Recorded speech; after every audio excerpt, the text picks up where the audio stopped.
शेठ श्री शांताराम कुलकर्णी यांच्या स्मृतिप्रित्यर्थ 23वे पुष्प आज गुंफलं जात आहे। या कार्यक्रमासाठी उपस्थित NKGSB बँकेचे chairman Himangi ma'am, vice chairman Shri Varti साहेब, श्री पानसे, विनयराव, ज्यांच्या आग्रहामुळे मी इथं आलो आहे ते माझे मित्र निशांत सरवणकर, सर्व मान्यवर, बँकेचे सर्व सभासद, बंधू आणि भगिनींनो, it's indeed a privilege for me to interact with you on this very important topic, meeting the challenges of today's dynamic world. खरं तर आज माझ्यासमोर मूळ आव्हान जे आहे ते मी आता 21 जानेवारीला 42 किलोमीटरची फुल मॅरेथॉन धावणार आहे आणि आज सकाळी लास्ट प्रॅक्टिस रन जी आहे ती 36 किलोमीटरची मी पूर्ण केलेली आहे। त्यामुळे मला उभं राहणं 1 तास हेच माझ्यासमोरचं मुख्य चॅलेंज आहे, कारण माझे मसल्स, लिगामेंट्स, टेंडन्स सगळे काय एकदम एक्स्ट्रीम पेनमध्ये आहेत सध्या। No no no not at all, I was just kidding. So madam मला सांगत होत्या की या 23 वर्षात आणि आता इंट्रोडक्शनमध्ये पण सांगण्यात आलं की खूप मोठे डिग्निटरीज, खूप मोठे स्पीकर्स, मॅव्रिक्स लोकांनी या ठिकाणी येऊन व्याख्यान दिलेलं आहे आणि मी त्यांना म्हटलं की मला पोलीस ऑफिसरला बोलवण्याचं प्रयोजन काय? त्यामुळे आमचे पोलिसांबरोबर चांगले संबंध असावे लागतात। पण मी आता सध्या अँटी करप्शन ब्युरोमध्ये आहे मॅम।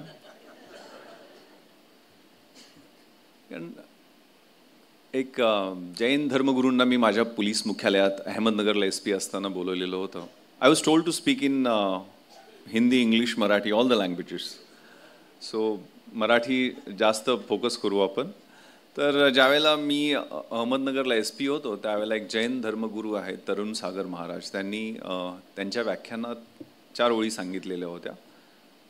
त्या अशा पोलिसांबद्दल, संत और पुलिस दोनों समाज सुधार का काम करते हैं, फर्क केवल इतना होता है संत संकेत की भाषा में समझाते हैं और पुलिस वेद की भाषा में समझाते हैं।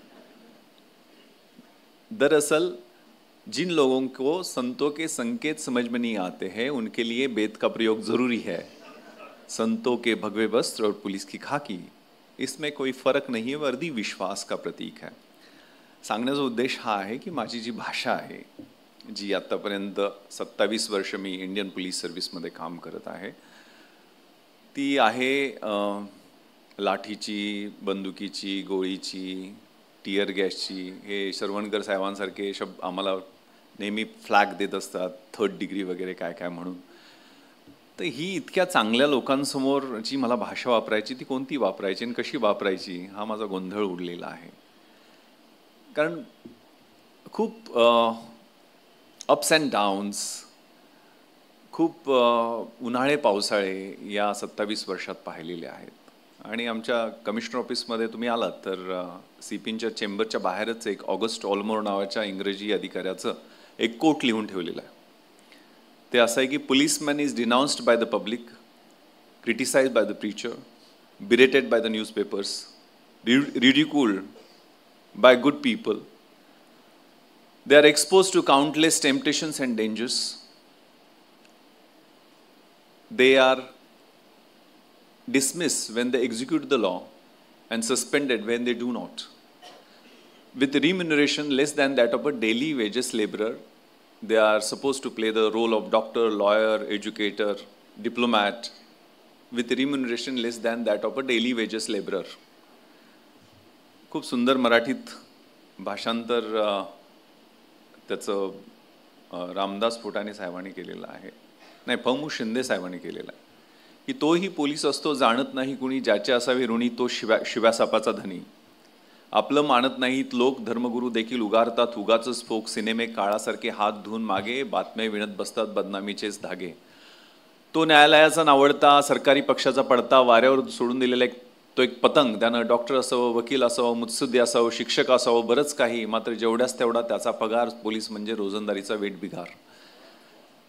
एवढी काही वाईट परिस्थिती नाही आहे, परंतु हा जो थँकलेस जॉब आहे, रोज जी टसल असते त्यातनं म्हणजे वर्क लाईफ बॅलन्स करणं. कारण मी joint CP law and order Mumbai शहराचा होतो प्रमोशनच्या अगोदर, आणि 30चा सर्वे झालेला आहे Tata institute of social sciences.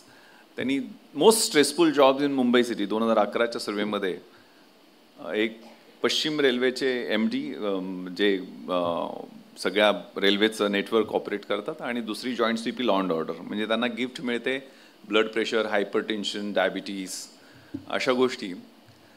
पण मी म्हटलं त्याप्रमाणे मी शरीराला रोज 1 तास देतो असतो. आता तर मी सकाळी 4 तास धावलेलो आहे, 3 तास 37 मिनिटं धावलेलो आहे.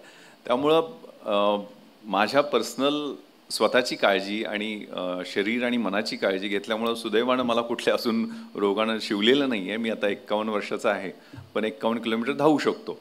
तर सांगण्याचा उद्देश हा आहे की जे काही चॅलेंजेस आहेत, मला सब्जेक्ट विनय राव आहेत, त्यांनी 3-4 वेळा दिला वेगवेगळा. म्हटलं तुम्हाला जो द्यायचा आहे तो मी पोलीस दलाबद्दल काहीतरी बोलेल, आणि आवडलं तर चांगली गोष्ट आहे, नाही आवडलं तर तुम्हाला काहीतरी करतील प्रेक्षक, आम्हाला काय करू शकत नाही. I will take help of philosophy of Mahatma Gandhi to explain my viewpoints. आपल्याला सगळ्यांना माहीत आहे बापू. आज बापूंची फिलॉसॉफी म्हणजे त्यास लगे रहो मुन्नाभाई सारख्या सिनेमातनं खूप छान सांगितलेली होती. त्यात तो काहीतरी की रेडिओ जॉकीला इम्प्रेस करण्यासाठी तिला 10 प्रश्नांची उत्तरं पाहिजे असतात, म्हणून तो मुन्नाभाई आणि सर्किटमधला संवाद आहे ना, की तो विचारतो अरे वो बापू कौन है यार. तो सर्किट उत्तर देतो वो जो 500 की नोट पे रहता है वो बापू है. नहीं वो क्या आर्मी वार्मी में था, पुलिस में था? नहीं उसका बॉडी वॉडी कुछ खास नहीं था, लेकिन उसने अंग्रेजों की वाट लगा दी.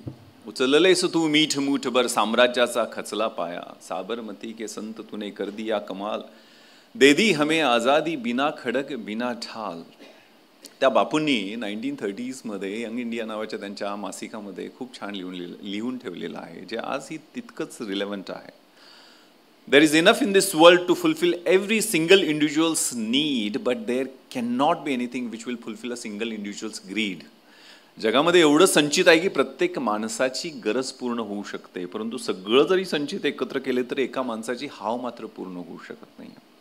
आणि त्यांनी त्याला 6-7 सामाजिक पातकं, 7 social since of our age, कारणीभूत काय आहेत ते एक्सप्लेन केले. ते कोणती आहेत 6 सामाजिक पातकं? सायन्स विदाउट ह्युमॅनिटी, मानवतेशिवाय असणारं विज्ञान. कॉमर्स विदाउट मोरॅलिटी, नैतिकतेशिवाय असणारा व्यापार. पॉलिटिक्स विदाउट प्रिन्सिपल्स, तत्वांशिवाय असणारं राजकारण. वेल्थ विदाउट वर्क, कष्टाशिवाय मिळणारी संपत्ती. रिलिजन और वर्शिप विदाउट सॅक्रिफाईस, त्यागाशिवाय असणारा धर्म. एज्युकेशन विदाउट कॅरेक्टर, चारित्र्याशिवाय असणारं शिक्षण. आणि last but not the least, pleasure without conscience, सत्सद विवेक बुद्धीशिवाय मिळणारा चेकाळायला लावणारा आनंद. So I'll begin with this education without character and pleasure without conscience. आणि ती challenges कशी आहेत? कारण with every salute and cheers to our grand and mighty past, we cannot but admit that our present is afflicting. Sometimes it is frustrating. Casteism, communalism, regionalism, parochialism, sectarianism, left-wing extremism, terrorism, fundamentalism, fanaticism, म्हणजे इतके isms आता आम्हाला सगळ्यांना वेढवून टाकलेले आहेत. आणि social media, internet या जाळ्यात आपण फसत चाललेलो आहे. मशीन इंजिनिअरिंग, आर्टिफिशियल इंटेलिजन्स ही वेगळी चॅलेंजेस आपल्यासमोर येत आहेत. क्रिप्टो करन्सी, हे सगळे वेगळे विषय आहेत. पण मी माझ्या अनुभवातनं काही गोष्टी सांगण्याचा प्रयत्न करणार आहे. तर एज्युकेशन विदाउट कॅरेक्टर, एक मी माझा थोडक्यात प्रवास या उदाहरणातनं सांगू इच्छितो. माझी ओळख करून दिली तशी त्या पद्धतीनं. I belong to 1997 batch of IPS. I belong to a small village called Kokrud, situated on the mountain of Sahyadris. माथा कोकणात आहे ते. छोटंसं 1800 लोकवस्तीचं गाव आहे. आणि माझा प्रवास म्हणजे 23 वर्षापर्यंत IPS बनण्यापर्यंतचा प्रवास आणि त्यानंतर 27 वर्षाचा इंडियन पोलीस सर्व्हिसमधला प्रवास हा वेगवेगळ्या चॅलेंजेस, ऑड्स, इव्हेंट्स, बॅटल्स, सगळ्या प्रकारचे अनुभव यांना भरलेला आहे. एक खूप छान कविता आहे, लोहा जितना तपता है उतनी ताकत भरता है, सोने को जितनी आग लगे उतना प्रखर निखरता है, हीरे पे जितने घाव लगे उतना खूब चमकता है, मिट्टी का बर्तन पकता है तो धुन पर खूब खनकता है, सूरज जैसा बनना होगा तो सूरज जैसा जलना होगा, नदियों सा आदर पाना है तो पर्वत छोड़ निकलना होगा, और तू तो आदम का बेटा है क्यों सोचे राह सरल होगा, कुछ वक्त जरूर लगेगा लेकिन हर संघर्ष सफल होगा, आज नहीं तो कल होगा, हर प्रश्न का हल होगा, हर प्रश्न का हल होगा. तो माझा जो प्रवास आहे तो माझे कम्फर्ट ग्रुप सोडून एक वेगळी दिशा, वेगळं होरायझन, वेगळं क्षितिज, वेगळी उंची गाठण्याचा तो प्रवास आहे. आणि मी एकटाच नव्हतो, आम्ही तिघ जण आमच्या छोट्या गावातनं 1997 बॅच माझी सांगितली. 1997 बॅचला मुंबई शहरातनं एकही मुलगा IAS IPS IFS मध्ये नव्हता. त्यावेळेला आमच्या छोट्या गावातनं आम्ही तिघ जण IAS IPS आणि IFS मध्ये सिलेक्ट झालेलो होतो. आनंद पाटील माझा कझिन, तो आता additional secretary education department government of इंडियामध्ये काम करतोय. सुगंध चौगले तो senior Indian foreign service officer आहे आणि मी ॲडिशनल DG महाराष्ट्राचा अँटी करप्शन ब्युरोचा म्हणून काम करत आहे. ग्रामीण भागातली मुलंही रानफुलासारखी असतात आणि रानफुलांना जर काळी कसदार जमीन, चांगला सूर्यप्रकाश, चांगलं खतपाणी मिळालं तर ती अशी रुजतात, अशी उमलतात, अशी फुलतात की त्यांच्यासमोर कमळ, गुलाब, मोगरे, डॅफोडिल सगळे फिके पडून जातात. आम्ही आपले ग्रामीण भागातले वारणेच्या काठावर फुललेली काही मुलं आणि UPSCचं जे थ्रोन होतं ते कॉन्कर करायला 1997ला जी काही फुलं फुललेली होती त्यातला मी एक होतो. आणि मी फक्त IPS मध्येच त्या वर्षी वयाच्या 23 वर्षी सिलेक्ट झालो नव्हतो, तर मी MPSCतनं सुद्धा डेप्टी कलेक्टर आणि सेल्स टॅक्स ऑफिसर म्हणून 2 पदं मला मिळालेली. म्हणजे एका वेळेला 3 म्हणजे 12 परीक्षा मी 1996च्या परीक्षामध्ये सलग पास होत गेलेलो होतो. मग हे कसं झालं आणि 3 जण एका गावातनं आणि मग तो एक प्लॅन, तो एक ट्रॅप, एक दिशा ठरवून एक स्मार्ट गोल, स्पेसिफिक, मेजरेबल, अटेनेबल, रिअलिस्टिक आणि टाइम बाउंड असं एक गोल ठेवून केलेला तो एक प्रवास होता. मी 6वी पर्यंत जिल्हा परिषद शाळा क्रमांक 1 म्हणजे महानगरपालिकेची जशी शाळा असते तशी माझ्या गावातल्या शाळेत मी शिकत होतो. 10वीला मात्र मी 7वीला मी तालुक्याच्या ठिकाणी गेलो आणि माझ्या शिक्षकांच्या घरी पेइंग गेस्ट म्हणून राहत होतो आणि त्या शिक्षकांनी मला सवय लावली पहाटे उठायची. सवयी खूप महत्त्वाच्या असतात, habits. What ever we think, आपले थॉट्स जे आहेत ते आपले शब्द बनत असतात. आपले शब्द आहेत, what ever words we speak those become our actions, त्या आपल्या कृती बनत असतात. आपल्या कृती ज्या असतात त्या सलग 21 दिवस केल्या त्या ॲक्शन्स की त्या हॅबिटमध्ये पण परावर्तित होत असतात. चांगल्या हॅबिट्स असतील तर चांगलं चारित्र्य घडतं, वाईट हॅबिट असतील तर वाईट चारित्र्य घडतं आणि चारित्र्यावरती आपला भविष्यकाळ अवलंबून असतो. When there is righteousness in the heart there is beauty in the character. When there is beauty in the character there is harmony at home. When there is harmony at home there is order in the nation. And when there is order in the nation there is peace in the world. Doctor APJ Abdul Kalam सरांनी असे शब्द म्हटलेले आहेत. त्या सवयी, त्या habits ज्या माझ्या शिक्षकांनी लावल्या त्यातली सगळ्यात महत्त्वाची होती पहाटे 3 वाजता उठायची. त्या ब्रह्ममुहूर्तावर अभ्यास करायची थंड पाण्याच्या नळाखाली. म्हणजे आज मी 36 किलोमीटर धावल्यानंतर 12 मिनिटं बर्फाच्या पाण्यात बसलो होतो, म्हणजे जेणेकरून माझी पेन सगळी निघून जाईल, माझ्या वेदना सगळ्या निघून जातील, माझ्या मसल सोरनेस कमी येईल. त्या सवयी माझ्या शिक्षकांनी लावलेल्या. ते मी 4 वाजता उठलो होतो, 5 वाजता मी धावायला सुरुवात केली. त्या सवयी मी आजपर्यंत तशाच ठेवलेल्या आहेत. त्यामुळे चांगल्या सवयी मुलांना लावणं शिक्षकांचं, पालकांचं, कारण समाज हा बटाट्याच्या ढिगासारखा नसतो, तो डाळिंबासारखा बांधून ठेवायला लागतो आणि ते बांधण्याचं काम आईच्या गर्भातच सुरू होत असतं. मग जन्म झाल्यानंतर, मग शाळेत, कॉलेजमध्ये, समाजात आल्यानंतर ती बांधणी चालूच असते. पण आजकाल काय दारबंद संस्कृती आहे हो, माझा जीव घुटमळतो बऱ्याचदा. समोरच्या फ्लॅटमध्ये कोण राहते त्याच्याशी काही घेणं देणं नसते.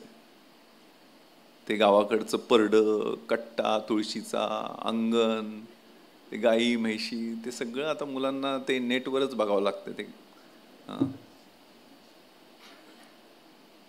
आपल्या घरात म्हणजे तो गावाकडचा वाडा विकतात आणि मुंबईतून 1 BHK 2 BHK घ्यायचं. मग त्यात TV, fridge, microwave, washing machine, computer, सगळ्याला जागा असते. पण म्हाताऱ्या आईवडिलांना मात्र जागा नसते. It's very unfortunate. माझ्या आजीचा विरह मला अजूनही आठवतोय. म्हणजे 12वीला असताना मला मार्क कमी पडली म्हणजे माझी आजी त्यावेळेला गेली सोडून. म्हणजे जसं प्रियकर प्रेयसीच्या विरहामध्ये तसा तो मला विरह आजीचा आठवतोय. कारण मला ती कुस्करून भाकरी खाऊ घालायची, शाळेत येताना वाट बघायची. So that my rural touch, rural village. म्हणजे तो माझ्या शिक्षकांनी, माझ्या पालकांनी, माझ्या आजीनं दिलेले संस्कार जे होते ते मला खूप महत्त्वाचे वाटतं. ते संस्कार, अपब्रिंगिंग, ग्रूमिंग, ते लहानपणी जे झालं ते महत्त्वाचं आहे. मी परत 3 वाजताची सवय, माझी इथं राहायची सोय झाली नव्हती. मी कुठेतरी आंबिवलीला राहत होतो, कल्याणच्या पुढे ते टिटवाळ्याच्या गणपतीच्या अलीकडं. आणि मग 3 वाजता उठून मी 3:30ची ट्रेन पकडून विटीला, त्यावेळेच्या विटीला ना आत्ताच्या CSTला, आमचं जे SIC state institute for administrative careers, त्या संस्थेत पोचायचो मी 5:30-6ला पहिला पोचलेला आणि मग अभ्यासाला सुरुवात करायची. आणि वडील माझे 4थी शिकलेले पैलवानगडी, 4 वर्षापूर्वी आम्हाला सोडून गेले. ते ही वॉज अ रेसलर. त्यांचे बलदंड भाऊ आणि गावचे सरपंच पण होते. आणि त्यांच्या खांद्यावर ज्या वेळेला मी कधी कधी मला कुशीत झोपायला घ्यायचे ते, त्यावेळेला मला म्हणायचे मामलेदार झाला पाहिजेस, फौजदार झाला पाहिजेस. त्यांच्या दृष्टीने तेच फौजदार, मामलेदार आणि स्वप्न दाखवायचे. आणि नंतर तर त्यांना कळायला लागलं कलेक्टर. नंतर पण पंचायत समितीला सभापती पण झाले, जिल्हा परिषदेला निवडून येऊन. त्यावेळेला ते कलेक्टर, CEO, SP, कमिशनर, ती स्वप्न दाखवायची. आणि त्यांना नंतर मी ज्या वेळेला मुंबईमध्ये, दिल्लीमध्ये अभ्यास करायचो, त्याला हुमणी किड्याची साथ आलेली, ऊसाला रोग लागायचा, खूप चांगली परिस्थिती नाही, 3.5 एकर जमीन आमची सगळ्यांची मिळून.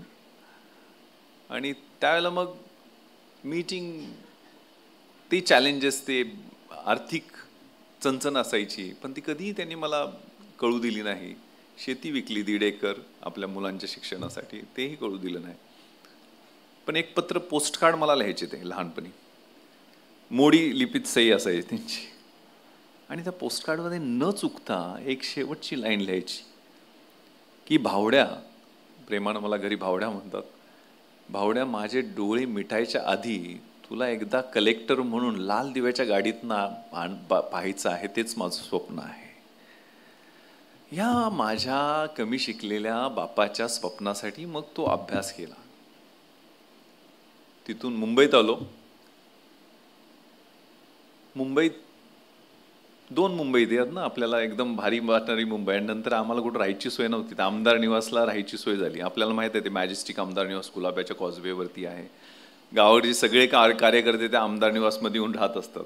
आणि त्या कुलाबा कॉजवेमध्ये काय काय खातात त्याचा सगळा वास रात्री सोडतात, त्यामुळे झोप पण लागायची नाही. सो त्या परिस्थितीमध्ये संध्याकाळच्या वेळेला मरीन ड्राईव्हला जायचो. सूर्यास्त होत असताना डोळ्यात अश्रू असायचे. कसं होईल आपलं, आपण खरंच सिलेक्ट होऊ का, हे IAS IPS खूप मोठं स्वप्न आहे. तिथून फिरत फिरत कधी बॉम्बे जिमखाना, CCI हे क्लब दिसायचे. तिथंच समोर यशोधन, सुनीती, सुरुची IAS ऑफिसरच्या निवासस्थान आहे. तिथं लाल दिव्याच्या गाडीतनं ते अधिकारी उतरताना दिसायचे. ताजमहाल हॉटेल त्या मॅजेस्टिकच्या जवळच आहे, तिथं मग तो लखलखाट, ते सगळं पॉम्प अँड शो, ते सगळं श्रीमंती, त्याचं दर्शन व्हायचं. आणि मग भविष्यकाळात कधी कधी स्वप्नांना दगा देईल का असं वाटायचं. पण ती मुट्ठी भर लेकर कुछ सपने भरकर जेबों में आशाएं दिल में है अरमान कई कुछ कर जाए कुछ कर जाए. सूरज सा तेज नहीं मुझ में, दीपक सा जलता देखोगे, मेरी हद रोशन करने से तुम मुझको कब तक रोकोगे, तुम मुझको कब तक रोकोगे। मैं उस माटी का वृक्ष नहीं जिसको नदियों ने सींचा है, बंजर माटी में पलकर मैंने मृत्यू से जीवन खींचा है। मी त्या मातीतला वृक्ष नाही जिथं खूप पाणी आहे, त्या दुष्काळग्रस्त मातीतनं त्यातनं माझं बीज अंकुरलेलं आहे आणि त्यातनं मी वृक्ष झालेला आहे। तुम हालातों की भट्टी में जब जब भी मुझको फेंकोगे, तप तप कर सोना बनूंगा मैं, तुम मुझको कब तक रोकोगे, तुम मुझको कब तक रोकोगे। कधीतरी नातेवाईकांच्या घरी शनिवार रविवार जायचो, मग घरचं जेवायला मिळेल, कारण तिकडची ती राईस प्लेट 15 रुपयाच्या वर त्यावेळेला खायची कधी धाडस पण नाही झालं। तर त्यावेळेला मग टोमणे मिळायचे, अरे काय हे कलेक्टर SP बनवणाऱ्या परीक्षा, याच्यात काय सिलेक्शन होत असतं का, कुठेतरी सेटल व्हायचं बघा। इतके ताने इस जग में जितने जुल्म नहीं उतने सहने की ताकत है, तानों के शोर में रहकर भी सच कहने की आदत है, मैं सागर से भी गहरा हूं, तुम कितने कंकड़ फेंकोगे, चुन चुन कर आगे बढ़ूंगा मैं, तुम मुझको कब तक रोकोगे, तुम मुझको कब तक रोकोगे। ती मग जिद्द, ती इच्छाशक्ती, ते पतंग तुटल्यासारखं व्हायचं, पण कधी कधी ती सगळी परिस्थिती, प्रतिकूल परिस्थिती, विपरीत परिस्थितियों में कुछ लोग टूट जाते हैं और कुछ लोग रिकॉर्ड तोड़ देते हैं। The winning horse doesn't know why he runs. He runs due to bits and pains. Life is a race. God is your rider. And if you are getting those bits and pains, then for sure you are going to win that race. ती जी शर्यत आहे ना, ती त्यावेळेला लावली आणि मग systematically अभ्यास केला। 12-12 तास नियोजन करून लायब्ररीत राहून त्याचा अभ्यास केला आणि 1 वर्ष पेकाट मोडे तोपर्यंत आणि बुडाला फोडे तोपर्यंत अभ्यास केला आणि रिझल्ट लागला, IPS झालो। पण परिस्थिती बदलली complete. Time changes, character changes, destiny changes. फक्त कष्ट करावं लागतं, स्वतःवरती प्रचंड आत्मविश्वास ठेवला। प्रत्येक अपयश ही यशाची पायरी किंवा ब्लेसिंग इन डिस्गाइज, इष्टापत्ती म्हणून ठरवलं। नकारात्मक बोलणारे, नकारात्मक गोष्टी, निगेटिव्ह थॉट्स, डिप्रेशन, ते सगळं बाजूला ठेवलं। कष्ट कष्ट आणि कष्ट एवढ्या एकाच मंत्रावर विश्वास ठेवला आणि giving something back to the society, समाजाला आपण देणं लागतोय हे डोक्यात ठेवलं आणि अभ्यास केला आणि यश मिळालं। म्हणजे जिथं मी सर्वंट क्वार्टर, म्हणजे माझी राहायची सोय झाली नव्हती, आमदार निवासला राहणं खूप अभ्यासाला सुखकर नव्हतं, सर्वंट क्वार्टर शोधत होतो मी। IAS IPS अधिकाऱ्यांच्या 10x10च्या सर्वंट क्वार्टर्स असतात, तिथं पण झोपायची सोय झाली नव्हती। तिथंच यशोधनमध्ये 2200 स्क्वेअर फीटचा 3 BHK मरीन ड्राईव्हवरती फ्लॅट शासनानं राहायला दिला। ते जे CCI सारखे क्लब आहेत त्यांनी ऑनररी मेंबरशिप दिल्या आम्हाला। म्हणजे मी मटेरियल गोष्टींसाठी सांगत नाहीये, पण जो प्रवास बदलतो, म्हणजे मी आठवते त्यावेळेला आम्ही फिल्मस्टार बघायला सुद्धा त्या मेट्रो थिएटरच्या बाहेर प्रीमियरला बघायचो, तासभर वाट बघायचो। मी ॲडिशनल CP बेस्ट झाला, तेच फिल्मस्टार 2-2 दिवस अगोदर अपॉइंटमेंट घेऊन आम्हाला भेटायला लागले। आणि कधी ताजमध्ये कधी चहा प्यायचं स्वप्न पाहिलं नव्हतं। त्या ताजमध्ये 26/11च्या रात्री मी आणि माझ्या साथीदारांची सगळ्यात जास्त वाट पाहिली गेली आणि तिथं प्रेझेन्स ऑफ माइंड ठेवून, करेज ठेवून, ग्रीट ठेवून धाडसानं आमच्या टीमनी लढाई केली, म्हणून राष्ट्रपतींचं शौर्य पदक पण देण्यात आलं। बदल हे शक्य आहे, त्यामुळे ती मीटिंग द चॅलेंजेस। भगवद्गीतेमध्ये 2 प्रकारच्या ऍक्शन सांगितलेले, क्रिया आणि कर्म। क्रिया म्हणजे आपण डे टू डे लाईफमध्ये सगळेजण करतो तेच, म्हणजे खाणं पिणं, जेवणं, मुलांना प्रातःविधी करणं, सगळ्या ज्या डे टू डे ॲक्टिव्हिटी आहेत। आणि प्राणी सुद्धा त्याच ॲक्टिव्हिटी करतात, आपल्या मुलांना खाऊ घालणं ते सुद्धा प्राणी करतात। कर्म म्हणजे ॲक्शन विदाउट एक्सपेक्टिंग एनी रिम्युनरेशन, कुठल्याही पद्धतीच्या मोबदल्याची अपेक्षा न करता समाजासाठी काम करणं हे कर्म आहे। आणि ते कर्म समोर ठेवून आपण आपला प्रवास करणं हे खूप महत्त्वाचं आहे। आपल्याला माहित आहे, पसायदान सगळ्यांनी आपण वाचलं असेल। किंवा रोज सकाळी म्हणत पण असाल, मी म्हणत असतो, प्रसायदान म्हणजे प्रसाद. भगवद्गीतेचं सुंदर मराठीत निरूपण म्हणजे ज्ञानेश्वरी. आणि ज्ञानेश्वरी पूर्ण झाल्यानंतर ज्ञानेश्वर माऊलींनी प्रसाद मागितला, पसाय दान, हे दान मला दे परमेश्वरा. आणि ते स्वतःसाठी काहीच मागितलेलं नाही. दुरितांचे तिमिर जावं, विश्व स्वधर्म सुरे पाहो, जो जे वांछील तोथे लाहो प्राणी जात. खळांची व्यंकटी सांडो तया सत्कर्मी, रती वाडो भूता परस्परे पडो मैत्र जीवांचे. अंधारातून प्रकाशाकडे जाण्याची ऊर्जा दे, दुरितांचे तिमिर तो अंधार दूर होऊ दे. खळांची व्यंकटी, दुष्ट लोकांची दुष्प्रवृत्ती नष्ट होऊ दे. दुष्ट लोक नष्ट व्हायला नको आहेत, ती दुष्ट प्रवृत्ती नष्ट. ज्याला जे पाहिजे, म्हणजे प्राणी मात्रच नाही आहे, वनस्पतींना सगळ्यांना जे पाहिजे ते लाहो, ही आपली संस्कृती आहे. त्यामुळे कष्ट करताना जर आपला उद्देश हा चांगला असेल तर प्रवास सुखकर होतो, कुठलीही चॅलेंजेस राहत नाहीत, कुठलेही प्रश्न विचारायचे नाही. मी ज्यावेळेला UPSCच्या इंटरव्ह्यूला गेलो, लेफ्टनंट जनरल सुरेंद्रनाथ पॅनलचे चेअरमन होते. UPSCचे चेअरमन त्यावेळेचे होते, AVSM PVSM, उंच अधिकारी, 6-6.5 फूट. मी माझ्या परीक्षेचं माध्यम आणि इंटरव्ह्यूचं माध्यम मराठी होतं मॅडम.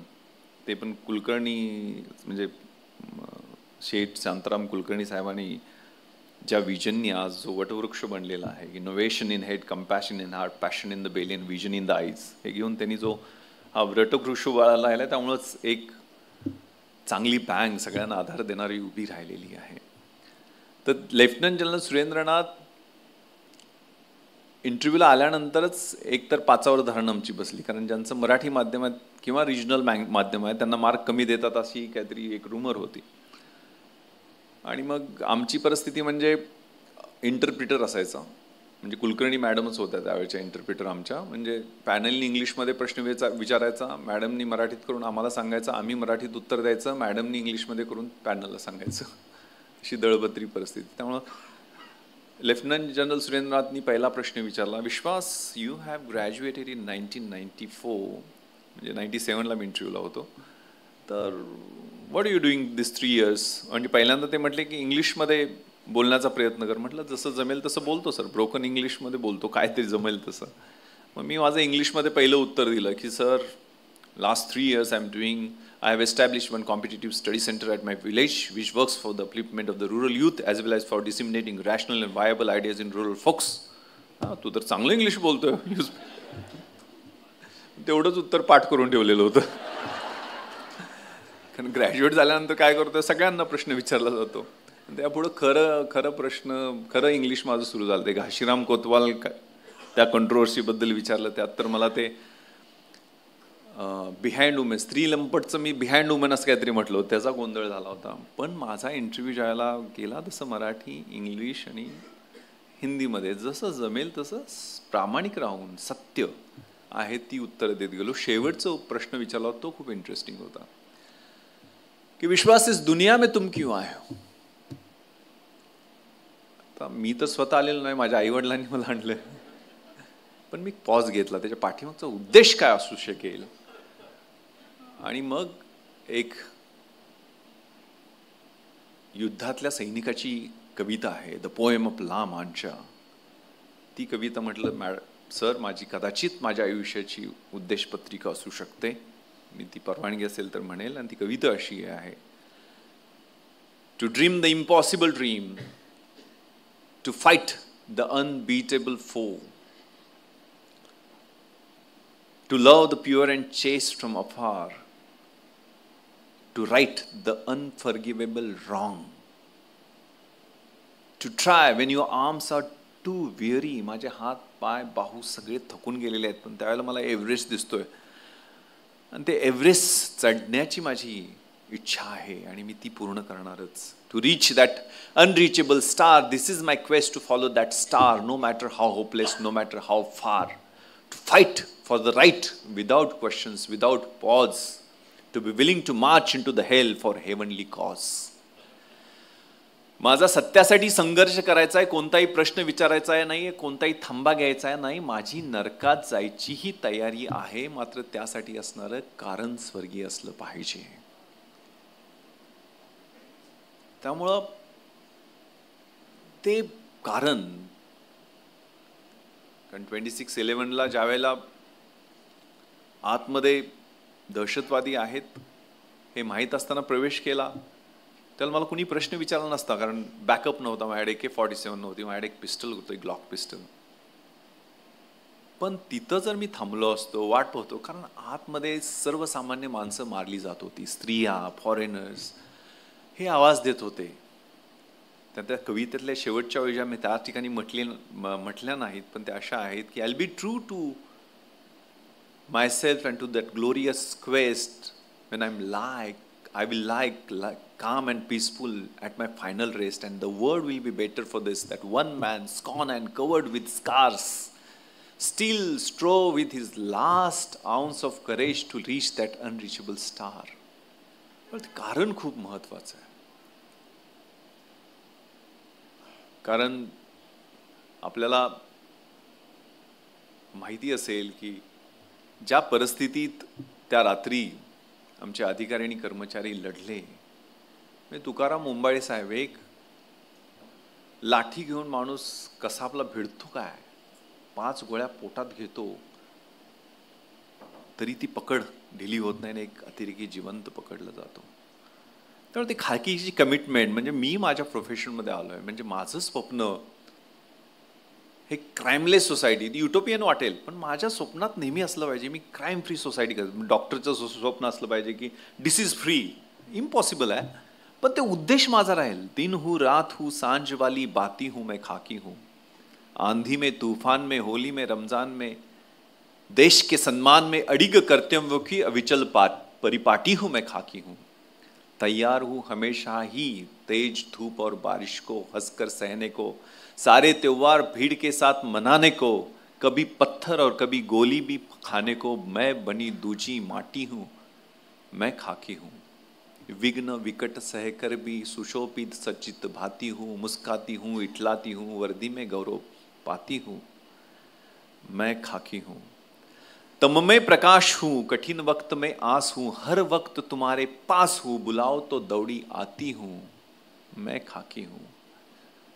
शेवटच्या ओळी खूप छान आहेत. भूख और थकान की बात ही क्या, भूख और थकान की बात ही क्या, कभी आहट हूँ कभी चोटिल हूँ, और कभी तिरंगे में लिपटी रोती सिसकती छाती हूँ मैं खाकी हूँ. सायन्स विदाउट ह्युमॅनिटी जे 26/11ला पाहिलं, मला आठवत आहे मी नगरलाच SP होतो त्यावेळेला doctor APJ Abdul Kalam sir त्यांचा वाढदिवस साजरा करायला प्रवरानगरला आलेले होते, आणि ते कुणासोबत, फिजिकली चॅलेंज्ड काही मुलं होती त्यांच्यासोबत त्यांना तो साजरा करायचा होता. आणि ते काय गिफ्ट घेऊन आलेले होते, जयपूर फूट, म्हणजे त्याच्यासाठी वापरलेलं जे मटेरियल होतं, आपल्याला माहित आहे पृथ्वी मिसाईल मॅन, मिसाईल मधलं ते पृथ्वी मिसाईलचं पॉलियुथेरिन नावाचं मटेरियल, ते इतकं हलकं वजनाला, इतकं टणक, टिकाऊ आणि एन्ड्युरिंग असं मटेरियल होतं. म्हणजे त्यांना ते लक्षात आलं की आपण पृथ्वी मिसाईल बनवतोय, मिसाईलचा उद्देश कदाचित पाकिस्तानला 250 किलोमीटरवरून नेस्तनाबूत करण्याचा असेल, पण त्यावेळेला त्या मिसाईल बनवताना तेच मटेरियल वापरून जर जयपूर फूट बनवले तर मुलांच्या स्वप्नातली जी फिजिकली चॅलेंज्ड मुले, त्यांच्या स्वप्नात ती लीप पाऊंडसह ती उंच उडी त्यांना घेता येईल का, हे स्वप्न. दिस इज सायन्स विथ ह्युमॅनिटी. आणि हे जे AK-47 ग्रेनेड्स, आणि आता आपण रशिया युक्रेनमध्ये पाहतोय, गाझा इस्रायलमध्ये पाहतोय, ते सायन्स विदाउट ह्युमॅनिटी, मास डिस्ट्रक्शनच्या. म्हणजे मला आठवत आहे मी त्या रात्री हॉटेल ट्रायडनमध्ये ASL मी आणि माझी टीम करत होती, कारण 28 तारखेला देशाचे त्यावेळेचे पंतप्रधान ट्रायडनमध्ये एका कार्यक्रमासाठी येणार होते. 9:30ला वी फिनिश्ड ASL, आणि घरी जाऊन मी जेवत करत होतो, कारण युनिफॉर्मवरच होतो, संपलेला होता माझा सगळा बंदोबस्त, पण भूक लागलेली आणि पत्नी जेवण देत होती. 9:45ला I got call from doctor Venkatesham sir, माझे ॲडिशनल CP, की विश्वास रश टू लिओपोल्ड, तिथं फायरिंग चालू आहे आणि आपला काहीतरी कॉन्स्टेबल इंज्युअर झाला आहे. लिओपोल्ड म्हटल्यानंतर मी गोंधळलो की सर समथिंग इज रॉंग, मला गँगवॉरमधनं वगैरे असेल असं त्यांनी सांगितलं. म्हटलं मी रश करतोय, पण लिओपोल्ड म्हटल्यानंतर माझ्या डोक्यात प्रकाश पडला की साधारण ऑगस्ट सप्टेंबरमध्ये लिओपोर्टे अशा नावाचं इनपुट आलेलं होतं, LEOPORT, आणि ते DGP ऑफिस किंवा हायकोर्ट असू शकेल आणि तिथं काहीतरी घातपात होऊ शकतो. पण मी माझ्या अधिकाऱ्यांच्या बैठकीमध्ये हे लिओपोर्टे हे साम्य दिसत नाही, कारण त्या लिओपोल्डमध्ये बियर प्यायला आणि चिकन खायला सगळ्या फॉरेनचे लोक येतात. त्यामुळं 26ला अटॅक झाला. 24 आणि 25 तारखेला मी माझ्या अधिकाऱ्यांसह आणि महानगरपालिकेच्या गाड्यांसह त्या कुलाबा कॉजवेवरचे 193 हॉकर्स काढले.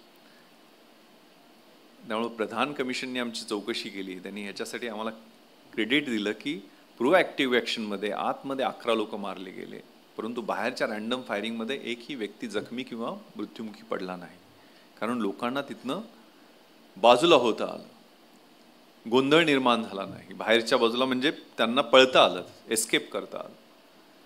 त्यामुळे लिओपोल्ड काहीतरी वेगळं असेल एवढं सांगताना मी मेट्रो थिएटर पास करत होतो, तोपर्यंत त्यावेळचे DGP AN रॉय सर आणि त्यावेळचे CP हसन गपूर सर दोघांचाही फोन आला. विश्वास, रश टू ताज.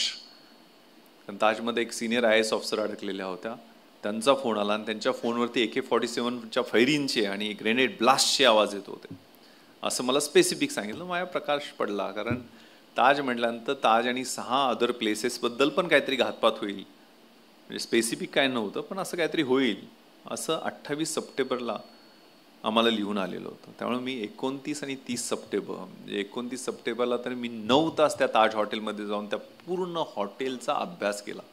चॅलेंजेस कसे सामोरे जायचे, म्हणजे वेगवेगळी उदाहरणं, माझ्या आयुष्यातली मी उदाहरणं सांगतोय, कारण एक खूप छान पुस्तक आहे आर्ट ऑफ वॉर नावाचं, सुन्झूचं, इसवी पूर्व 520 साली त्यांनी लिहून ठेवलेलं आहे की देर इज, म्हणजे खूप छान त्यांनी कसं शत्रूला सामोरे जायचं. If you know yourself and if you know your enemy, you need not worry about the result of 100 battles. You are going to win every other battle.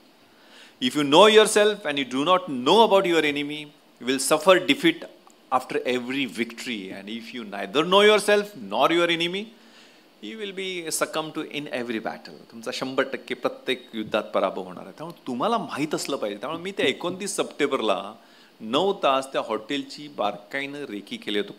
कोपरा त्याची पेरिफेरल सिक्युरिटी आपल्याला माहिती आहे, रस्त्यावरच आहे तिथं, पेरिफेरी तर कंपाऊंड पण नाही आहे त्याला. त्याचे नॉर्थ कोट गेट, म्हणजे स्पेसिफिक मी सांगितलं हे नॉर्थ कोट गेट आहे, काचेचं गेट आहे, त्याला आयर्न ग्रिल लावा. त्याच गेटमधनं तेच काचेचं गेट तोडून 9:38 2 अतिरेकी घुसताना आपल्याला दिसतात. म्हणजे मी त्याला फोर्ट बनवण्याच्या सूचना 28 सूचना दिलेल्या होत्या. म्हणजे त्यात VoIP नेटवर्क बंद करण्यापासून ते CCTV मध्ये मॉनिटर बसण्यापासून सगळ्या बारकाईन, फायर स्प्रिंकलर, स्मोक डिटेक्टर्स या सगळ्यांच्या बाबतीत सूचना दिलेल्या होत्या. त्याचा अभ्यासाचा मला फायदा झाला. More you sweat during piece time, less you bleed during war time. शांततेच्या काळात जर जास्त घाम गाळला तर युद्धाच्या काळात कमी रक्त सांडावं लागतं. आपल्या आयुष्यात कुठलंही चॅलेंज यायच्या अगोदर, म्हणजे कधी आपण आराम केला सगळं. आता मुलांनी जर नुसतंच इंस्टाग्राम आणि त्या काय स्नॅपचॅट आणि काय त्या टिंडर फिंडर सगळ्या साईटवर जाऊन बिझी झाले की त्यांना त्याचं बिल नंतर फाडावं लागतं. वेळ आपण वायफळ घालवला, मुलांच्याकडे लक्ष दिलं नाही तर ते परिणाम आपल्याला नंतर भोगावे लागतात. त्यामुळे ते आयुष्यातले प्रत्येक चॅलेंजेस वेगवेगळ्या स्वरूपामध्ये असतील, परिप्रेक्षामध्ये असतील, डायमेन्शनमध्ये असतील, पण ते कसे मीट करायचे तर आपण आपल्या पीस टाईममध्ये अभ्यास. मला आठवतंय 15 ऑगस्टला मी माझ्या अधिकाऱ्यांना पत्र लिहिलं होतं. किंवा हे सगळे कॅज्युअल कॉल येतात, हुक्स कॉल्स आपण म्हणतो, की बॉम्ब ब्लास्ट झाला, इथं कुठंतरी बॉम्ब ब्लास्ट होणार, तिथं ते कॅज्युअली घ्यायचं नाही. अमेरिकेमध्ये 9/11 नंतर ब्रोकन विंडो सिस्टम आहे.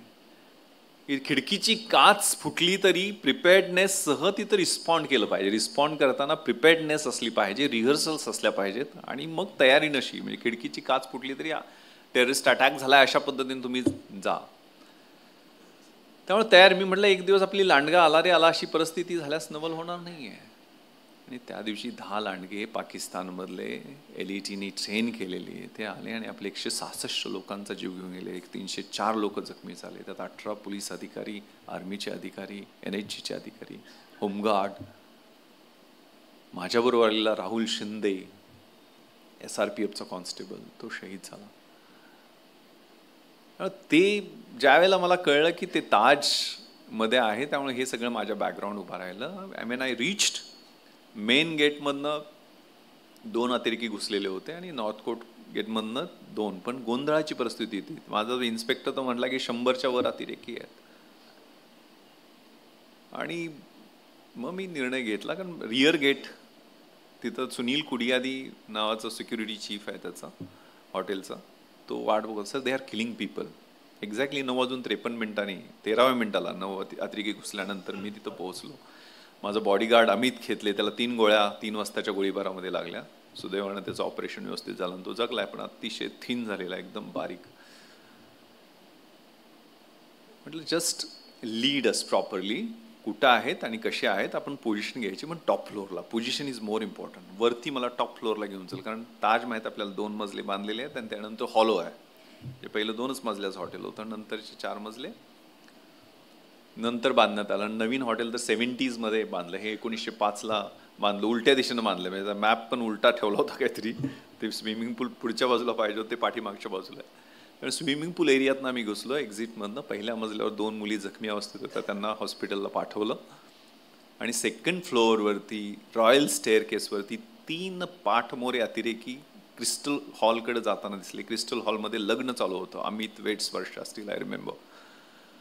आणि तिथं त्या 3 अतिरेक्याला सुनील कुडियांनी दाखवल्यानंतर त्या वॉलचा सहारा घेऊन 3 राऊंड आम्ही फायर करू शकलो बॅटल कॉक पोझिशनमध्ये. यात एक इंज्युअर झाला, की ज्याच्यामुळं, कारण ते अतिरेकी त्यामुळं क्रिस्टल हॉलमध्ये घुसू शकले नाहीत आणि तिथं मॅसेकर होऊ शकलं नाही. त्यामुळे आमच्या टीमला राष्ट्रपतींचं शौर्य पदक देण्यात आलं. त्यानंतर 6वा मजला मी घ्यायला सांगितला, कारण तिथनं ते गायब झाले. आम्हाला AK-47च्या बसला त्या भिंतीने आम्हाला वाचवलं, कारण फायरिंग करून आम्ही शेल्टर घेतला आणि त्या बसनंतर ते गायब झाले, कुठं दिसत नव्हते. म्हणून म्हटलं टॉप फ्लोअरला घेऊन चल. टॉप फ्लोअरला आम्ही गेलो. 6व्या मजल्यावर मी सगळे ते करमबीर खान, त्यांच्या फॅमिलीची रूम सगळे ठोठावलेली आहेत. देर इज CCTV फुटेज, पण कोणी उघडत नव्हतं. गोंधळाची परिस्थिती, पोलीस आहेत का टेररिस्ट आहेत. सगळे मजले चेक करून मी खाली आलो. मला वाटलं पळून गेले ते. आणि मग त्या परिस्थितीत सगळे गेट मॅन करताना मग एक ग्रेनेड ब्लास्ट त्या रॉयल स्टेअरकेसच्या जवळ झाला. मग ते वरती आहेत. मग हे 2 कॉन्स्टेबल समाधान मोरे आणि राहुल शिंदे, त्या दोघांना आणि PI ढोले आणि PSI काकडे घेऊन, त्यांना घेऊन आम्ही वरती परत 6वा मजला नॉर्थ विंग मधला चेक करायला गेलो, कारण साऊथ विंग आम्ही चेक केलेले होते, पण तरीही दिसत नव्हते. नंतर खाली आलो. नंतर मग CCTV कंट्रोल रूममध्ये जाण्याचा आम्ही निर्णय घेतला, जिथं कुणी मॉनिटरच नव्हता. मी मॉनिटर ठेवायला स्पेसिफिक सांगितलेलं होतं की इथं मॉनिटर असल्याशिवाय CCTV रूमचा उपयोग काय, दिसलं पाहिजे ना कोण. आपल्याला ते दिसतंय, ते लिओपोल्डकडनं 2 टेरेस तिकडून चालत येतात, त्या CCTV मध्ये दिसतात. त्यामुळं तिथनं मग आम्ही मुवमेंट मॉनिटर केल्या आणि CPंना पोझिशनची माहिती दिली की 6व्या मजल्यावर मला 630 आणि 631 रूमच्या बाहेर 3 टेररिस्ट 5 लोकांना बंधक बनवलेल्या अवस्थेमध्ये मारत बटनी खाली घेऊन येत होते. त्यावेळेला CPंनी सूचना दिली, Vishwas, keep them pin down, naval commandos are on the way. म्हटलं ठीक आहे sir, we are doing that sir. कारण आमचे सगळे कॉन्व्हर्सेशन हे कंट्रोल रूमला रेकॉर्ड होतात, म्हणजे जे काही वायरलेस जे असतं ते. Will not allow them to come down though we die. आणि ते आमचं बॅटल 2:45 पर्यंत चालू राहिलं. ज्या वेळेला ते खाली यायचा प्रयत्न करायचे, आम्ही 2-3 राऊंड फायर करत राहायचो. त्यांना कळायचं नाही आम्ही कुठं, कारण आम्हाला CCTVचा फायदा होता. पण हे साधारण 2:45ला त्यांनी आमचं लोकेशन ओळखलं आणि ग्रेनेड ब्लास्ट एवढे केले की पूर्ण फ्लोअर तो पेटला. कारण आपल्याला माहिती आहे बांधकाम सगळं लाकडाचं आहे, इंटेरियर ते पेटल्यानंतर लाईट गेली, सगळा जाळ आणि धूर. आता जळून मरणार त्यापेक्षा बाहेर जाऊन लढून मरूयात म्हणून आम्ही बाहेर लँड पोझिशन मिळालं. पण 4थ्या मजल्यावरनं त्यांनी आमच्यावर बस्ट फायर केला. अंधारात काही दिसलं नाही. मी, राजवर्धन, माझा बॅचमेट, आम्ही सगळ्यात पुढं लीड करत होतो. आम्ही बॉलरूमपर्यंत पोहोचू शकलो, पण पाठीमागची टीम स्प्लिट करून पाठीमागच्या दरम्यान आली. पण त्या फायरिंगमध्ये अमितला 3 गोळ्या लागल्या. राहुल त्याच ठिकाणी शहीद झाला. त्याच्या गावाचं नाव राहुल शिंदेनगर आता केलेलं, गेल्या 4-5 महिन्यापूर्वीच सोलापूर जिल्ह्यात त्याचं गाव आहे. 21 वर्षाचा मिसरूड हिनं फुटलेला मुलगा. दुनिया में मिल जाएंगे सनम कहीं, मगर वतन से खूबसूरत सनम नहीं होता. नोटों में लिपटकर सोने में सिमटकर मरे है कई, लेकिन तिरंगे से खूबसूरत कफन नहीं होता. त्या रात्री तो जुनून, म्हणजे कामटे सर ते ईस्ट रिजनचे, ते इथून AK-47 म्हणजे ते एकटेच वेल प्रिपेअर्ड असतात ना अधिकारी, तसे ते तिथून तिकडे आले होते ईस्ट रिजनवरून. कारण ड्युटीचा कॉल, मग त्याच्यासाठी प्रिपेअर्डनेस कशा पद्धतीनं, तयारी कशी करायची, ते वॉर टॅक्टिक सगळ्या होते. पण त्यावेळेची युद्धजन्य परिस्थिती आणि आम्हाला या मोठ्या अधिकाऱ्यांना, करकरे सर, साळसकर, शशांक शिंदे, 18 अधिकारी आणि कर्मचाऱ्यांना शहीद व्हावं लागलं. 166 इनोसंट लोक गेले. यात हे सिग्नल्स, मग ती अवेअरनेस आपली रोज. कारण एक खूप छान शेर आहे की यदि तुम्हारे घर के एक कमरे में लाश सड़ रही हो तो दूसरे कमरे में तुम गा सकते हो क्या? यदि इसका जवाब हाँ है तो मुझे तुमसे कुछ भी नहीं कहना है. तुमचा नंबर दुसरा असतो. त्यामुळे डोळे उघडे ठेवून आपण सभोवतालच्या परिस्थितीकडे पाहणं. जे चॅलेंज आहे मुख्य म्हणजे कॉमर्स विदाउट मोरॅलिटी, जे गोल्डन क्रिसेंट आणि गोल्डन ट्रायंगल म्हणजे ड्रग्सचा ट्रेड जो आहे यातला, तो $1000 बिलियन वरती गेलेला आहे. सायबर क्राईम आणि ड्रग सिंडिकेटचा ट्रेड हे मेन चॅलेंजेस आहेत आपल्या समोरच्या आजकालचे. त्याच्या बाबतीत आपण घराघरात जागरूक राहिला. आज प्रत्येक सिनियर सिटीजन, प्रत्येक व्यक्तीला, प्रत्येक महिलेला सायबर स्टॉकिंगला सामोरे जावं लागतं, सायबर बुलिंगला सामोरे जावं लागतं, चिटिंगचे, OTFचे किती अवेअरनेस, एज्युकेशन आणि त्यानंतर एन्फोर्समेंट. त्यामुळे आपण प्रत्येकानं शहाणं होऊन आवाज उठवणं, ती चॅलेंजेस सामोरे. महिलांची सुरक्षितता हा कळीचा मुद्दा झालेला आहे. कारण मी सर्वे वाचत होतो, महाराष्ट्रात गेल्या 5 वर्षामध्ये 7528 रेपच्या केसेस दाखल झाल्या आणि त्यातल्या 2230 आहेत त्या 12 ते 16 या 4 वयोगटातल्या मुली आहेत. सेक्शुअल क्राईम, पोक्सो या सगळ्या गोष्टी डील करण्यासाठी बनवण्यात आलेल्या आहे. पण त्या प्रोॲक्टिव्हली बंद करा. कारण घरात असणारं वातावरण आणि घरात 70% केसेस या घरात होत आहेत. हे खूप भयावह आहे. आम्ही निर्भया स्क्वॉड्स, म्हणजे मी कोपर्डी इन्सिडेंट झाली आपल्याला माहीत असेल, खूप भयंकर घटना घडली आणि त्यानंतर मी निर्भया स्क्वॉड हा प्रयोग वेस्टर्न महाराष्ट्रात केला. 3 वर्षामध्ये आम्ही 70,000 लोकांना बुक केलेलं आहे ऑन रेकॉर्ड. म्हणजे वॉर्निंग देण्याची पण ते आम्ही सिस्टम, ती शी टीम्स नावाचा एक खूप चांगला कॉन्सेप्ट आहे, security for her is ensured, हैदराबादमध्ये. त्याच्या बेसिसवरती ही स्क्वॉड्स बनवली. त्यात प्लेन ऑफिस, म्हणजे पोलीस असतील तर डेफिनेटली सुरक्षित वाटत असतं, पण पोलीस नसताना सुरक्षेचं कवच कसं तयार करताय याचा तो प्रयोग होता. म्हणजे प्लेन क्लोथमध्ये आमची महिला कर्मचारी, आमच्याकडे आता 30% महिला अधिकारी आणि कर्मचारी आहेत आणि यंग मुली आहेत. त्यामुळे त्यांना डिकॉय म्हणून युनिफॉर्म मध्ये न पाठवता जीन्स टी-शर्टमध्ये डिकॉय म्हणून पाठवायचं. मग कोण मॉलेस्टर, प्रिडेटर, टीजर आहे तो ऑटोमॅटिक कळतो. म्हणजे आणि त्या फास्ट ट्रॅकवरती केसेस, म्हणजे उदाहरणार्थ मी आळंदी माझ्याकडं होतं, आळंदीच्या घाटावरती खूप टीजरची तक्रारी असतात, महिला आंघोळ करतात म्हणून. तिथं आमची लेडी कॉन्स्टेबल पाठवली, ती जीन्समध्ये असा टीजर आला. मग तिनं त्याला थोडंसं काय कसं आहे, मग बोल चल, ते सगळं आम्ही व्हिडिओ कॅमेरे दिले त्यांना. व्हिडिओ कॅमेरामध्ये ते सगळं रेकॉर्ड झालं आणि पाठीमागं 2 पुरुष कॉन्स्टेबल छुप्या व्यवस्थेत होतेच, त्याला पकडला. 24 तासात आम्ही ती केस चार्जशीट केली आणि 14व्या दिवशी जजनी त्याला 3 वर्षाची शिक्षा ठोठावली आणि $5000 दंड. अशा अनेक आम्ही फास्ट ट्रॅकवरती केसेस घेतल्या. तर प्रोॲक्टिव्ह, कारण अवेअरनेस आणि एज्युकेशनवरती कालच माझ्या SP आहे शर्मिष्ठा वालावलकर, तिचा मला फोन आला. कारण आम्ही हॉस्टेल सगळे व्हिजिट करायला लावले आणि आश्रमशाळेच्या कुरळूप नावाच्या शाळेत माझी लेडी ऑफिसर तिथं सब इन्स्पेक्टर गेली, तिनं भाषण दिलं की असं करायचं, गुड टच, बॅड टच, ह्या सगळ्या गोष्टी सांगितल्या. आणि तिथल्या मुलीनं त्या निर्भया स्क्वॉडच्या इन्चार्जला पत्र लिहिलं, एका मुलीनं नाव न लिहिता, की सगळ्या आमच्या मुलींचं शोषण इथले संस्था चालक आणि सगळे इथले 3-4 त्यांचे जे लेफ्ट राईट आहेत ते करतात. त्या लेडी ऑफिसरने मला कळवल्यानंतर आम्ही त्याची कॉन्फिडेन्शियल स्टेटमेंट त्या मुलींची घेतली. 22 मुलींच्यावर अत्याचार झाल्याचं निष्पन्न झालं आणि त्या आरोपींना कालच कोर्टाने 20 वर्षाची शिक्षा दिली. ती प्रोॲक्टिव्हली आम्ही केस दाखल केली.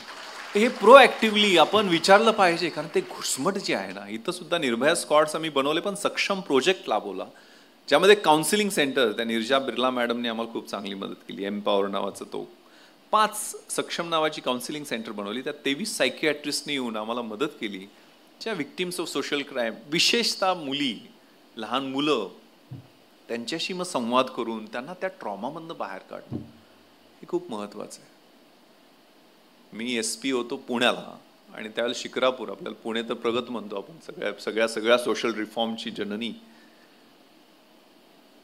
आणि त्या ठिकाणी शिक्रापूर पोलीस स्टेशनला गेलो, त्यावेळेला 3 मुली घेऊन एक आई बसलेली होती 9वारीमध्ये. सगळ्यात मोठी मुलगी असेल 8 वर्षाची, दुसरी असेल 5 वर्षाची, आणि तिसरं बाळ होतं मांडीवर. तर मी सिव्हिल ड्रेसमध्ये गेलो होतो. तिनं मला काय ओळखलं नाही. मी म्हटलं, का ताई, कशासाठी आलीस? ती काय बोलायला त्यावेळेला तोंडात असा ते 9वारीचा बोळा धरून ठेवलेलं होतं. तेवढ्यात इन्स्पेक्टरला त्यांनी पाहिले की SP आले. त्यांनी कडक सॅल्यूट ठेवला. त्यावेळेला तिच्या लक्षात आली कोणतरी मोठा साहेब आहे हा. आणि तिनं मग तो बोळा बाजूला केला. बोलताच येत नव्हतं, कारण तो पुढचे दातच पडलेले होते तिचे. तिने मला 5-6 दात असे दाखवले. तिने घेऊन आलेली ती दात. म्हटलं, काय झालं? कुणी मारलं तुला? काय ॲक्सिडेंट झाला? दाताचा आणि जिभेचा संबंध असला बोलता येत नव्हतं. मग ती मुलगी मोठी होती 8-9 वर्षाची, तिला काय कळत नव्हतं. पण ती म्हटली की दादा, साहेब नाही, दादा, दादा, आम्हाला ना ते आमच्या आईला ना आम्हाला भाऊ देता येत नाही ना, म्हणून बाबांना आईच्या तोंडात वरवंटा घातला. पुरुष असल्याची लाज वाटली, संताप झाला. मी इमिडिएटली इन्स्पेक्टरला म्हटलं, अरे तिला हॉस्पिटलमध्ये पाठवायच्या ऐवजी तू इथं कशाला ठेवलं? आता इमिडिएटली 307चा गुन्हा दाखल करायचा, अटेम्प्ट टू मर्डर, आणि तिच्या नवऱ्याला माझ्या समोर आणून आतमध्ये टाकायचं. तिच्या लक्षात आलं की आपल्या नवऱ्याला तो काहीतरी जेलमध्ये टाकायची हा साहेब भाषा करतो. तिने माझे पाय धरले आणि म्हटली, साहेब, मला कुठे जेलमध्ये वगैरे टाकायचं नाही, त्याचं फक्त मला दारू पिऊन मारतो ते मारणं माझं बंद करा, नांदणं माझं सुखानं राहू दे, नाही तर मी पुरीनं घेऊन काय विहिरीत उडी मारू का? ही परिस्थिती अजूनही आहे ग्रामीण भागात. आपल्याला चकचकीत जग दिसत असलं ना, ते फसवं जग आहे. 2 वेगवेगळ्या दुनिया आहेत. त्या आपल्या मुलींना वाचवण्यासाठी, त्यांना सक्षम बनवण्यासाठी ग्रामीण भागातली परिस्थिती जी आहे ना, ती खूप फ्रस्ट्रेटिंग आहे. मी IG औरंगाबाद होतो. 5 वर्ष दुष्काळ पडला होता 2016मध्ये. आणि मला त्यावेळेच्या मुख्यमंत्री महोदयांनी एक सुइसाईडची केस झाली होती म्हणून व्हिजिट करायला सांगितली, कारण खूप त्याचा गाजावाजा झाला. म्हणून मी किनगाव गाव आहे लातूर जिल्ह्यामध्ये, छोटंसं अहमदपूर तालुक्यात. तिथलं 12वीच्या मुलींनी आत्महत्या केली होती. तिला 250 रुपये STच्या 500 भरता आले नव्हते म्हणून. तिला 10वीला 85% मार्क होते. पण दुष्काळाचा एवढा पडला, बाप कुठेतरी कर्नाटकात निघून गेला रोजंदारीवर काम करायला, भाऊ पुण्याला आला, आई भांडी धुणी करायची, पण पैसेच नाहीत. 250 रुपये भरता आले नाहीत, सायन्सचा अभ्यास. त्यामुळे तिनं आत्महत्या केली. आणि त्यानंतर एक सुइसाईड नोट लिहून ठेवलेली होती की आई बाबा मला माफ करा, माझ्याकडून चूक झाली, पण माझ्या कुठल्या ह्याच्यावर आता खर्च बिर्च करत बसू नका. ते काय ते 10वी 12वी असतं, त्याच्यानंतर सगळे पैसे माझ्या बहिणीच्या लग्नासाठी ठेवा. ही वस्तुस्थिती असते ग्रामीण भागातली परिस्थिती अजून. आणि मला आठवतं, मी तिथंच अंबाजोगाई तालुक्यात एका गावात दुसरं कार्यक्रमाला गेलो होतो. 1 लाख रुपये त्या गावानं 10वीत तिला 98.5% मिळाले होते एका मुलीला, तिला देण्यासाठी बोलवलेलं होतं. आणि मी चेक तिला दिला. तर तिच्या भाषणात मला वेगळी परिस्थिती कळाली. ती काय आपल्यासारखी मध्यमवर्गीय उच्च मध्यमवर्गीयाची मुलगी नव्हती. तिचे आई वडील स्मशानात ते चिता पेटवल्यानंतर ते विझवण्याचं आणि ते सगळ्याच काम करायचं, झोपडं होतं तिचं.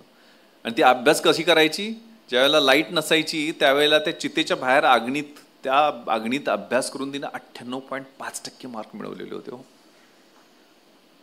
आणि तिनं त्यावेळेला भाषण जे केलं त्यामध्ये ती म्हणाली की मला ना, त्यावेळेला सैराट फॉर्ममध्ये होता, मला पण हैदराबादला जायचं आहे साहेब, पण त्या आर्ची आणि परशासारखं जायचं नाही आहे. मला तुमच्यासारखं सरदार वल्लभभाई पटेल नॅशनल पोलीस अकॅडमीमध्ये IPS ऑफिसर म्हणून ट्रेनिंग घ्यायला जायचं आहे. ह्या मुलींना एम्पॉवर करणं, हे समाजासाठी आपण काहीतरी देणं लागतो, ही कमिटमेंट ठेवणं. कारण ज्यावेळेला स्वातंत्र्य मिळून 50 वर्ष झाली त्यावेळेला कुसुमाग्रजांनी खूप छान कविता लिहिलेली होती. आता 75 झाले, त्यामुळे 75ची 50ची उमर गाठली, अभिवादन मज करू नका, स्वातंत्र्य देवता विनवणी करते. 50ची उमर गाठली, अभिवादन मज करू नका, मीच विनविते हात जोडून वाट वाकडी धरू नका. सूर्यकुळाचा दिव्य बारसा प्रिय पुत्रांनो तुम्हा मिळे, काळोखाचे करुण पूजन घुबडाचे व्रत धरू नका. वेतन खाऊन काम टाळणे हा देशाचा द्रोह असे, करतील दुसरे बघतील तिसरे असे सांगून सुटू नका. जनसेवेस्तव असे कचेरी, ती डाकूंची गुहा नसे, मेजा खालून मेजा वरतून द्रव्य कुणाचे लुटू नका.